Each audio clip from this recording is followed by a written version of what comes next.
एक बार का जिक्र है, एक पुरस्कून चरागाह में चमकते तालाब के किनारे एक तजस्सुस भरी बतख डीली और एक शरारती बली कोको रहते थे। वो गहरे दोस्त थे।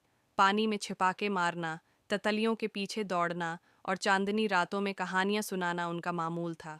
फिर एक गर्मियों के मौसम में डीली अपने खानदान के साथ जनौब की तरफ उड़ गई। मैं वापस आऊंगी, वादा है, उसने कहा।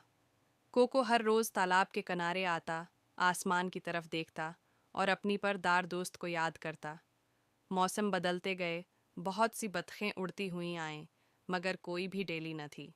फिर भी कोको को यकीन था। इसने डेली का पसंदीदा फूल तालाब के पास हर रोज खुलाए रखा और वो नगमा गाता जो वो दोनों साथ गाते थे। फिर एक दिन बाहर की एक धूप भरी सुबह एक जानी पहचानी कें कें की आवाज़ सुनाई दी।